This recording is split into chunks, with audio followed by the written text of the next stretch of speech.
नमस्कार।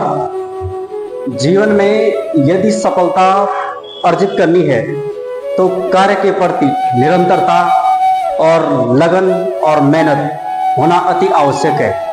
तो साथियों, मैं कुलदीप नेगी अपने YouTube चैनल हिमवंत स्टडी पॉइंट में आपका स्वागत करता हूं। जैसा कि आपको पता है, मेरे इस YouTube चैनल हिमवंत स्टडी पॉइंट में लगातार हम आगामी जो हमारी परीक्षाएं हैं, जैसे पुलिस भर्ती की परीक्षा हो गई, सीजपाल की परीक्षा हो गई, कनिष्ठ सहायक की परीक्षा हो गई, फॉरेस्ट गार्ड की परीक्षा हो गई या कोई अन्य परीक्षा, उन सभी परीक्षाओं से संबंधित लगातार हमारी तैयारी यहां पर आगे बढ़ रही है।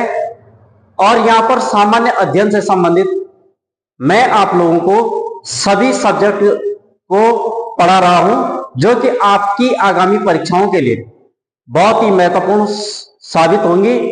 तो आप लोग मेरे इस चैनल को आगे बढ़ाएं, अपनी तैयारी पर ध्यान दें। तो साथियों, जैसे कि हमने पिछली पॉलिटिकल यानी राज व्यवस्था की जो क्लासें पढ़ी है, वो हमारी पहली क्लास भारतीय संविधान के इतिहास से संबंधित है कि भारतीय संविधान का कैसा इतिहास रहा है, कैसे उसके लिए सीढ़ियां बनी हैं, कैसे कैसे हमारे देश का संविधान आगे बढ़ा है।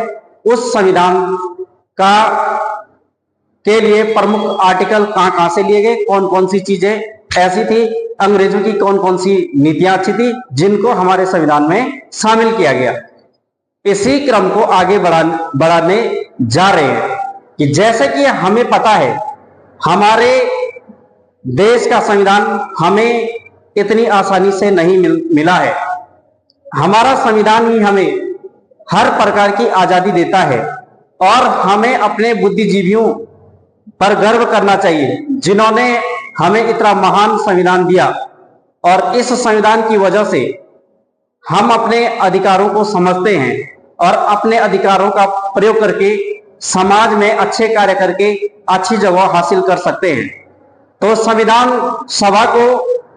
संविधान को बनाने के लिए हमारे देश के बुद्धिजीवियों ने एक संविधान सभा का गठन किया।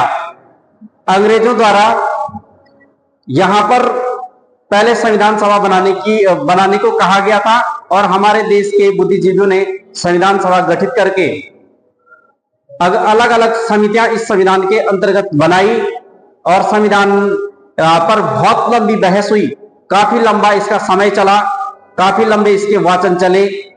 इन वाचनों की वजह से संविधान बनाने में 2 वर्ष 11 माह 18 दिन का समय लगा।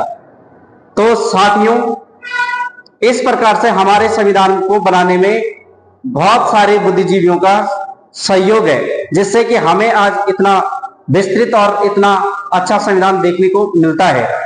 तो साथियों, संविधान सभा हमारा यहाँ पर टॉपिक है और इस संविधान सभा से आपके पास पेपर में बहुत सारे प्रश्न पूछे जाते हैं और किसी भी प्रतियोगी परीक्षार्थी को संविधान सभा के बारे में ज्ञान होना अति आवश्यक है और यहां से परीक्षाओं में बहुत सारे प्रश्न पूछे जाते हैं।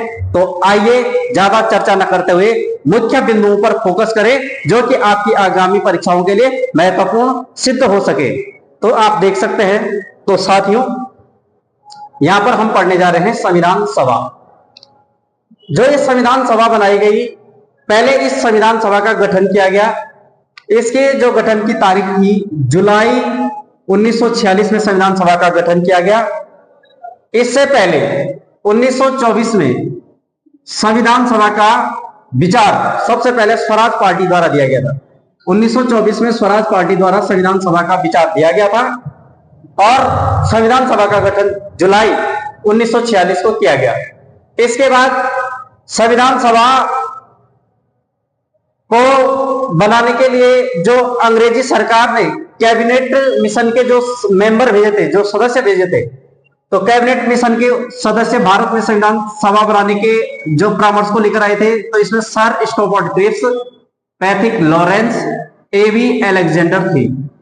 तो ये 3 सदस्य ब्रिटेन से भारत आए थे। संविधान सभा में जब संविधान सभा गठित हो गई तो उस समय प्रारंभ में संविधान सभा में कुल 389 सदस्य थे, जिसमें से 292 ब्रिटिश प्रतिनिधि थे। प्रतिनिधि जो ब्रिटिश प्रांत थे उनसे संबंधित थे। 4 सदस्य चीफ कमिश्नरी से थे और 93 सदस्य देशी रियासतों के थे। इसके लिए इतनी सीटें 390 सीटें निर्धारित की गई थी। इन सीटों में से 296 जो सदस्य थे, इतने सदस्यों के लिए चुनाव हुआ, चुनाव प्रक्रिया की गई, चुनाव प्रक्रिया संपन्न हुई, जिसमें सीटों का आवंटन किया गया। 208 सीटें प्रारंभ में कांग्रेस की, 73 सीटें मुस्लिम लीग की, 15 सीटें अन्य सदस्यों की थी। जो ये संविधान सभा की पहली बैठक हुई, ये बैठक 9 दिसंबर 1946 को काउंसिल चैम्बर पुस्तकालय नई दिल्ली में इसकी बैठक हुई थी। संविधान सभा की पहली बैठक 9 दिसंबर 1946 को काउंसिल चैम्बर पुस्तकालय नई दिल्ली में हुई थी। संविधान सभा के जो पहले और डॉक्टर सच्चिदानंद सिन्हा को संविधान सभा का अध्यक्ष चुना जाता है। तो डॉक्टर सच्चिदानंद सिन्हा को अध्यक्ष चुना जाता है। इस संविधान सभा का मुस्लिम लीग द्वारा विरोध किया जाता है। जो ये संविधान सभा होती है, इसमें मुस्लिम लीग विरोध करती है और पाकिस्तान की अलग से संविधान की मांग करती है। मुस्लिम लीग अलग संविधान की मांग करती है। संविधान सभा में ब्रिटिश प्रांतों के सदस्यों का प्रतिनिधित्व, जो संविधान सभा थी उसमें ब्रिटिश प्रांतों के सदस्यों का जो प्रतिनिधित्व 296 टोटल समस्त संप्रदायों के सदस्य थे।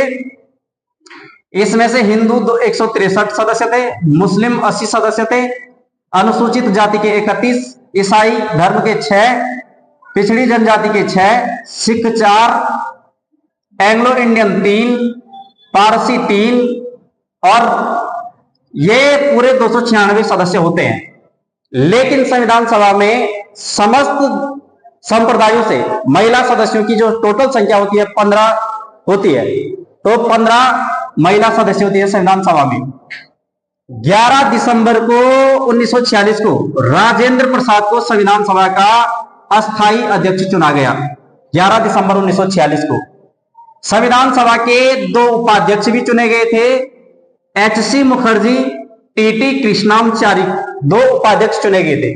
संविधान सभा की जो कार्यवाही होती है गठन के बाद, पहली जो कार्यवाही होती है 13 दिसंबर 1946 को जवाहरलाल नेहरू यहां संविधान सभा में उद्देश्य प्रस्ताव पारित करते हैं, उद्देश्य प्रस्ताव लाते हैं और उस पर चर्चा होती है।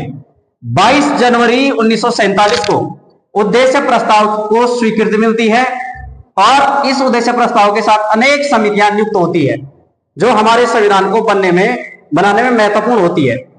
इसमें से प्रमुख समिति है वार्ता समिति, दूसरी है संघ संविधान समिति, तीसरी है प्रांतीय संविधान समिति, चौथी है संघ शक्ति समिति, 5वें है प्रारूप समिति।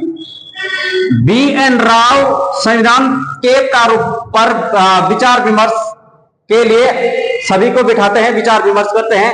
बी.एन. राव की अध्यक्षता में ये विचार विमर्श होता है और 9 अगस्त 1947 को प्रारूप समिति का गठन किया जाता है और इसके अध्यक्ष डॉक्टर भीमराव अंबेडकर होते हैं।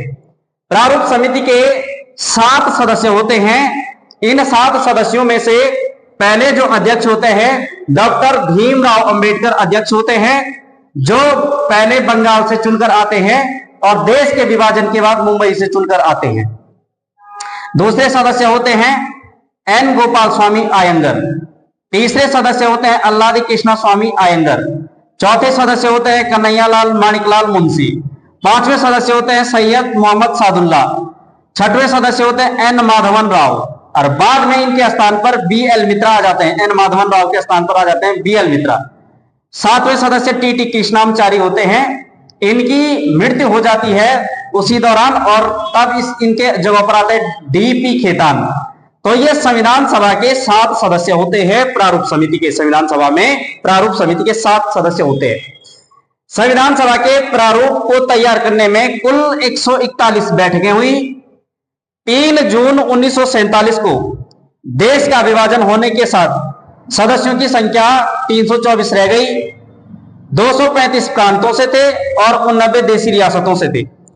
31 अक्टूबर 1947 को देश विभाजन के बाद संविधान सभा का फिर से गठन हुआ 31 दिसंबर 1947 को सदस्यों की कुल संख्या 299 रह गई। 229 प्रांतों से थे, 70 देशी रियासतों से थे।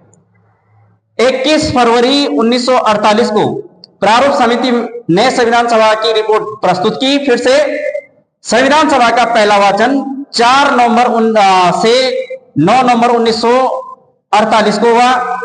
संविधान सभा का दूसरा वाचन 15 नवंबर 1948 से 17 अक्टूबर 1949 को हुआ। इसमें संविधान सभा के 284 सदस्य थे। तीसरा वाचन 14 नवंबर 1949 से 26 नवंबर 1949 तक चला। उसके बाद संविधान के कुछ संविधान में कुछ चीजों को लागू किया गया था, कुछ प्रावधानों को लागू किया गया था संविधान के अंतर्गत। तो साथियों, इस प्रकार से हमारे देश के संविधान में इस प्रकार से बहुत सारी बहस की गई, बहुत सारी चर्चाएं की गई, जिससे कि हमारे देश का एक अच्छा सा संविधान बन सके। फिर से हमारा देश इस प्रकार की गुलामी को न देखे, इस प्रकार से कोई हमारे देश में आकर के हम पर कोई राज न कर सके। जैसा कि हमारा देश पिछले समय से काफी लंबे टाइम से बहुत सारी गुलामी को झेलते हुए आ रहा था। उसमें अंग्रेजों ने शासन किया, मुगलों ने शासन किया, अलग अलग लोगों ने हमारे देश पर शासन किया। तो इस देश को, भारत को अखंड बनाने के लिए यहाँ पर एक अच्छा संविधान का होना अति आवश्यक था। तो इसी में आगे देखते हैं, आगे के जो महत्वपूर्ण फैक्ट है इसमें, संविधान निर्माण की प्रक्रिया में 2 वर्ष 11 माह और 18 दिन का समय लगता है। संविधान के प्रारूप पर 114 दिन बहस होती है। संविधान बनाने में कुल खर्चा 63,96,729 रुपए का आता है। 26 नवंबर 1949 को संविधान सभा द्वारा संविधान पारित किया जाता है। जो मूल संविधान होता है भारत का, उस मूल संविधान में 22 भाग, 395 अनुच्छेद और 8 अनुसूचियां थी। वर्तमान में संविधान में 22 भाग, 395 अनुच्छेद और 12 अनुसूचियां हैं। वर्तमान में हमारे संविधान में 12 अनुसूचियां हैं। संविधान सभा की अंतिम बैठक 24 जनवरी 1950 को हुई और इसी अंतिम बैठक के साथ डॉक्टर राजेंद्र प्रसाद को देश का प्रथम राष्ट्रपति नियुक्त किया जाता है। इसके बाद संविधान सभा ने अन्य कार्य किए, जैसे मई 1949 में संविधान सभा ने राष्ट्रमंडल की सदस्यता ली। 22 जुलाई 1947 को राष्ट्रध्वज को संविधान सभा द्वारा राष्ट्रध्वज को अपनाया गया। 24 जनवरी 1950 को राष्ट्रीय गान और राष्ट्रगीत को अपनाया गया। 26 जनवरी 1947 को संविधान सभा द्वारा पाकिस्तान के लिए एक पृथक संविधान बनाने को कहा गया। तो इस प्रकार से हमारे देश का यह संविधान बनकर तैयार हुआ और हमारे देश के संविधान को बनाने में इतनी सारी प्रक्रिया की गई। तो हमारे देश के जो संविधान की मूल कॉपी की जो सजावट की गई, वो नंदलाल बोस और राम मनोहर सिन्हा द्वारा की गई। मूल संविधान को लिखने का जो काम किया, सुलेख देने का काम किया मूल संविधान को, बसंत कृष्ण वैद्य, नंदलाल बोस द्वारा दिया गया। संविधान सभा के सचिव थे HBR आयंगर, संविधान सभा में सचिव थे। इसके अतिरिक्त हमारे देश के संविधान के प्रमुख समितियां भी रही हैं, जिसमें संविधान की प्रमुख समितियों पर चर्चा करते हैं। संचालन समिति डॉक्टर राजेंद्र प्रसाद, संघीय संविधान समिति जवाहरलाल नेहरू, प्रांतीय संविधान समिति वल्लभ भाई पटेल, प्रारूप समिति भीमराव अंबेडकर, संघ शक्ति समिति जवाहरलाल नेहरू, मौलिक अधिकार व अल्पसंख्यक समिति वल्लभ भाई पटेल, राष्ट्रध्वज संबंधी समिति डॉक्टर राजेंद्र प्रसाद, प्रक्रिया नियम समिति डॉक्टर राजेंद्र प्रसाद। ये सारी की सारी महत्वपूर्ण समितियां थी। इसके अतिरिक्त उप समितियां भी थी, संविधान में उप समितियां भी थी, जैसे मौलिक अधिकार उप समिति JV कृपलानी, अल्पसंख्यक उप समिति HC मुखर्जी, उत्तर पूर्व सीमांत जनजातीय समिति गोपीनाथ बोरदोलोई और असम सिंचित क्षेत्र समिति AB ठक्कर। तो साथियों, इस प्रकार से ये हमारी संविधान सभा है। आपके आगामी पेपरों में ये महत्वपूर्ण फैक्ट मैंने आपको यहां पर समझाए हैं और आपकी संविधान सभा का पूरा निचोड़ यहां पर मैंने रख दिया है।